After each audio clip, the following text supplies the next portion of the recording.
அருணகிரியார் காலத்துக்கு பிறகு சைவம் வைணவம் இரண்டுமே இரண்டு கண்கள். ஒரு கண் வைணவம்னா இன்னொரு கண் சைவம். அப்ப முருகன் எங்க? எல்லா தெய்வங்களையும் நம்ம வீட்டுல இருக்கிற ஒரு உறவு முறையா வச்சு கொண்டாடப்படுற ஒரு அற்புதமான ஊர். உலகத்திலேயே ஒரு பக்திக்கான நாடுனா அது தமிழ்நாடு அப்படிதான் சொல்லுவோம். மார்கழி திங்கள் மதி நிறைந்த நன்னாளாய். அந்த நன்னாள் ஆரம்பிச்சா முழுக்க முழுக்க இறைவனுக்கான 2 மாசத்துல மார்கழி முழுக்க அவனா, ஆடிலையும் அவனா. நம்ம முன்னோர்கள் பாருங்களேன், 12 மாசத்தையும் நமக்கே கொடுத்துட்டோன்னு வைங்களேன், கேளிக்கைகள் சுப நிகழ்ச்சிகள்னு பண்ணிட்டே இருக்கும். அதனாலதான் 6 மாசத்துக்கு ஒன்று இறைவனுக்கான மாதம்னு வச்சிருக்காங்க. அங்க மார்கழி, இங்க ஆடி. இன்னைக்கு பாத்தீங்கன்னா நம்ம குழந்தைகளுக்கெல்லாம் டோரா, ஷின்சான் இதெல்லாம் இருக்கு. ஆனா இதை தாண்டி ராமாயணம் மகாபாரதம்லாம் தயவு செஞ்சு சொல்லணும். ஏன் அப்படின்னா,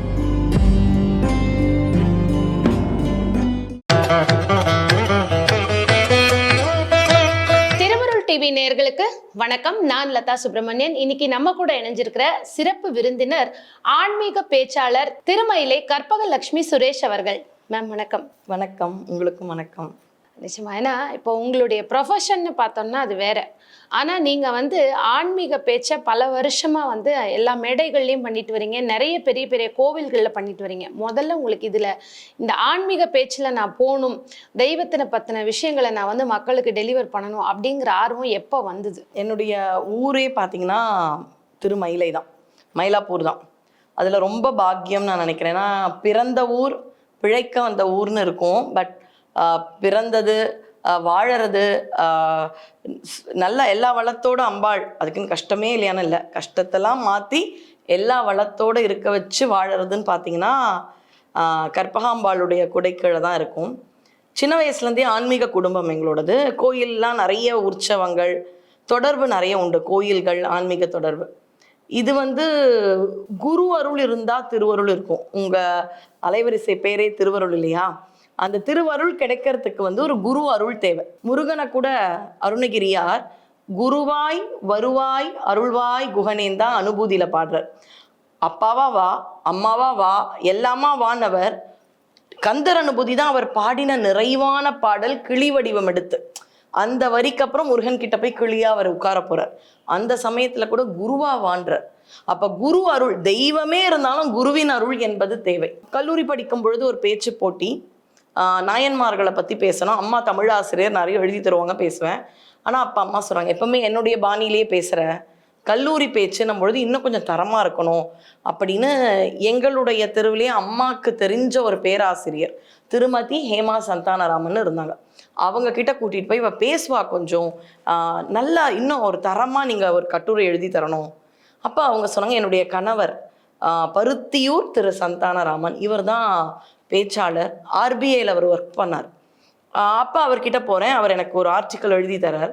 அப்போ அவர் சொன்னார், நீ கோயில்கள்லாம் பேச ஆரம்பி. இப்போ எனக்கு சிரிப்பாக இருந்தது. நான் சும்மா பேச்சு போட்டிலாம் போவேன், அது தமிழ் ஆர்வம். படிக்கிறதோ இன்னைக்கு வங்கித்துறையில் இருக்கிறதோ வேற. இது இல்லை இல்லை, நீ கோயிலில் பேசு அப்படின்னு ஒரு குரு தான் இந்த பாதைக்கு அழைத்து கொண்டு வந்தார்னு சொல்லணும்.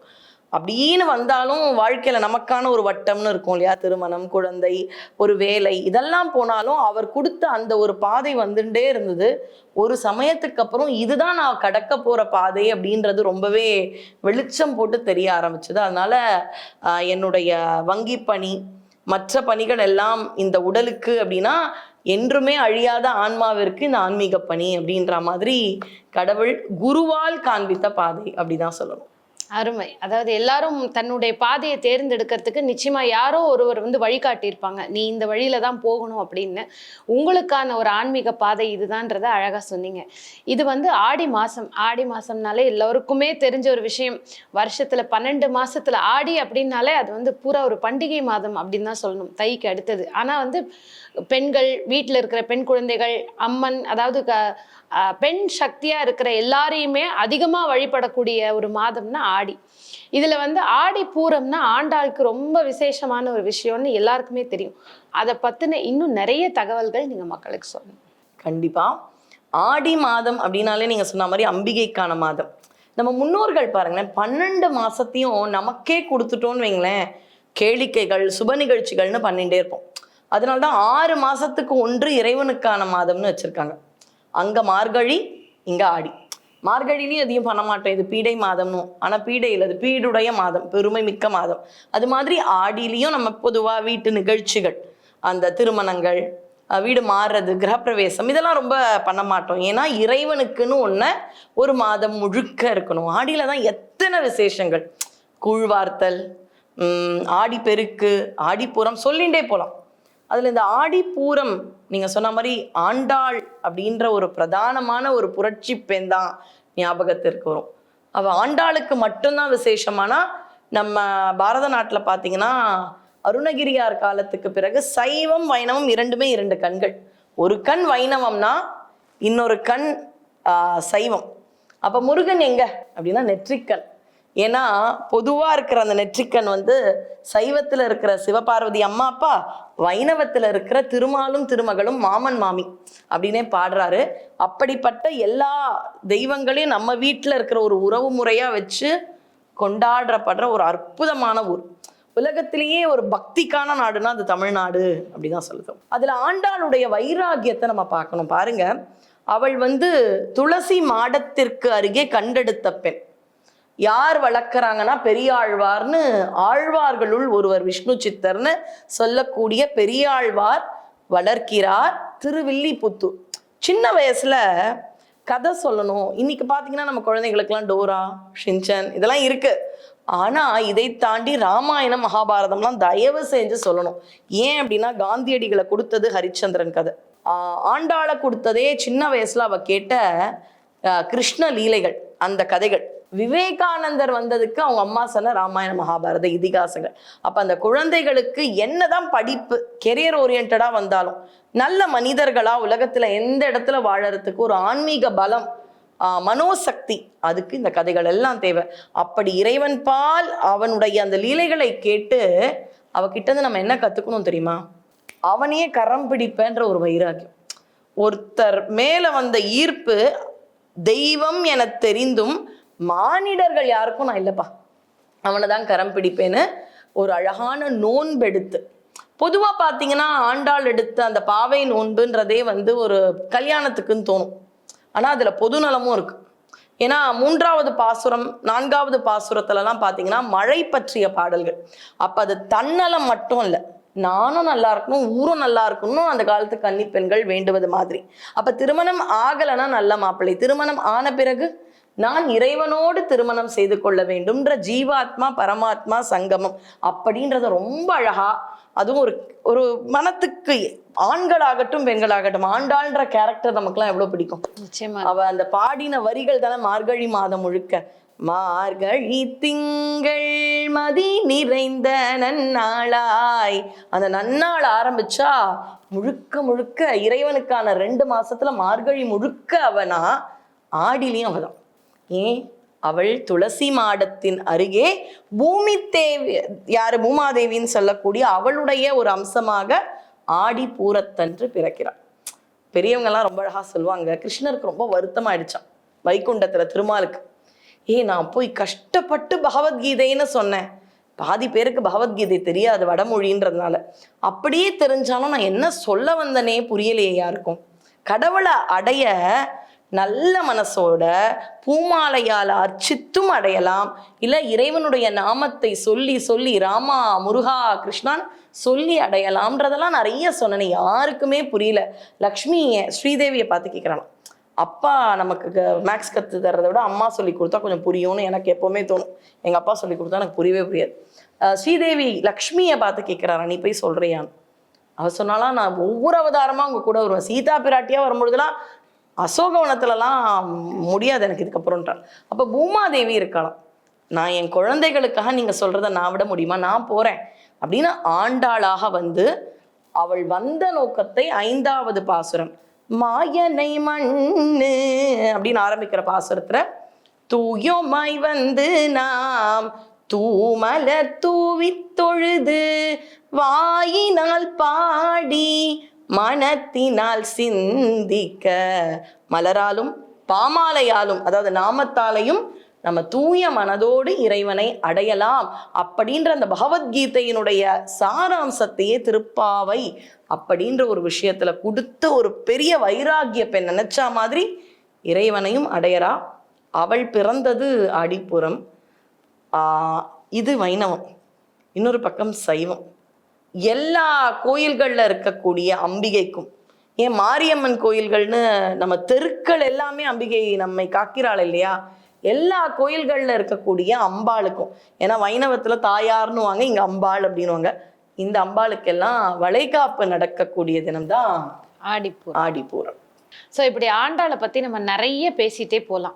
இந்த ஆடிப்பூரத்தன்னைக்கு நம்ம இந்தந்த விஷயங்கள் செஞ்சால் நிச்சயமாக அதற்கான பலிதம் இருக்கும் அப்படின்னா என்ன மாதிரி விஷயங்கள்? அதாவது எல்லாமே நம்ம செய்யலாம், ஆனால் பர்டிகுலராக இந்த ஆடிப்பூரத்தன்னைக்கு இந்த மாதிரி ஒரு விரத முறைகள் இருந்து நமக்கான வேண்டுதல் பண்ணும்போது இன்னும் வந்து சக்ஸஸாக இருக்கும்னா என்ன மாதிரி பண்ணலாம்? ரொம்ப ரொம்ப அழகான ஒரு மகிமை மிக்க நாள் தான் இந்த ஆடிப்பூரம். பூரம் அப்படியே கம்ப்ளீட்னஸ் அப்படின்றது தான். அந்த ஆடிப்பூரம் முழுக்க நம்ம என்ன பண்ணலாம், முடிஞ்சா விரதம் உபவாசம். நம்ம தர்மத்துல ஒரு அழகு என்னன்னா, நீங்க பட்னி இருந்துதான் ஆனோம், அது மாதிரி யாருமே உங்களை ஃபோர்ஸ் பண்ண மாட்டாங்க. எல்லாமே நானாக விரும்பி ஏற்றுக்கொள்வது. எனக்கு பசிக்குது, நான் சாப்பிட்டு தான் நான் சுவாமிக்கு அர்ச்சனை பண்ண போறேன்னா சரி வா. ஒரு அம்மா கிட்ட நீங்க என்ன சொல்லுவீங்க, அம்மா நான் சாப்பிட்டு வந்து உனக்கு பண்றேம்மா, சரி பசிக்கும் போய் சாப்பிட்டு வா, இதானே நம்ம அம்மா சொல்லுவாங்க. அந்த தன்மை கடவுள்கிட்ட எதுவுமே எங்கேயுமே ஒரு கட்டுப்பாடு கிடையாது, சுதந்திரம் உண்டு. ஆனா அந்த சுதந்திரத்தை நாம தான் துஷ்பிரயோகம் பண்ணக்கூடாது. அவ்வளவு ஒரு சுதந்திரமான பெற்றோர்கள் மாதிரியான ஒரு தர்மம் தான் நம்முடைய இந்த சனாதன தர்மம். ரொம்ப பழம்பெரும் தர்மம் நம்மோடு. 2 விஷயத்துக்கு பிரதானம். ஆடிப்பூரம் திருமண வரத்தை கொடுக்கும், குழந்தை பாக்கியம் தரும். இதுக்கு பூஜை முறையும் இருக்கு, எனக்கு சொல்லணும்னு ரொம்ப விருப்பமாவே இருக்கு. காலையில இந்த வருடம் பாத்தீங்கன்னா ஆகஸ்ட் மாதம் வருது ஆடிப்பூரம், ஆகஸ்ட் 7ஆம் தேதி வருது. அன்னைக்கு நல்ல நேரம் என்னன்னு உங்க கேலண்டர்லயே தெரியும். காலையில நல்லா குளிச்சு உங்களுடைய பூஜை அறை அதெல்லாம் ரொம்ப சுத்தமா வச்சு, உங்க வீட்டுல திருவுருவ படமா இருக்கும், சில பேர் இல்லங்கள்ல திருவுருவ சிலைகள் இருக்கும். ஆமா, அந்த சிலைக்கோ படத்தையோ தூய்மைப்படுத்தி பூசாத்தி, இதெல்லாம் ரொம்ப அடிப்படையான விஷயம், நம்ம பெண்கள் எல்லாருக்கும் தெரியும். ஆனா இதுல என்ன பண்ண போறோம் பிரத்யேகமானா, வளையல்கள் நல்லா ஒரு 3 டசன் முன்னாடியே வாங்கி வச்சு ஒரு அழகான வளையல் மாலை செய்யணும். இது விசேஷம். இது செஞ்சுதான் ஆகணுமானா நான் சொன்ன மாதிரி எதுவுமே இங்க பண்ணியே ஆகணும்ன்றது கிடையாது. ஆனா இது ஒரு முறை. நான் ஒரு விதமான பக்தியில இன்னைக்கு நான் செலுத்துறேன்னா அதுக்கான பலன் கண்டிப்பா கிடைக்கும். வளையல் மாலை சாத்தி ஒரு நம்மால முடிஞ்ச அளவு ஏதாவது ஒரு நிவேதனம் இல்லையா, வெறும் பழங்கள், அந்த வளையல் மாலைய அம்பாளுக்கு சாத்தி ஒரு தெரிந்த பாடல் ஏதாவது. நம்மலாம் நினைக்கிறோம் வீட்டில் வந்து பாடினா யாராவது தப்பா நினைப்பாங்கன்னு, ஆனா நிஜமாவே வாய் விட்டு பாடணும். அதுக்குதான் அருளாளர்கள் நமக்கு ஒவ்வொருத்தரும் ஒரு பாடல்கள்னு பாடியிருக்காங்க. குறிப்பா லலிதா நவரத்தின மாலைன்னு ஒன்று உண்டு.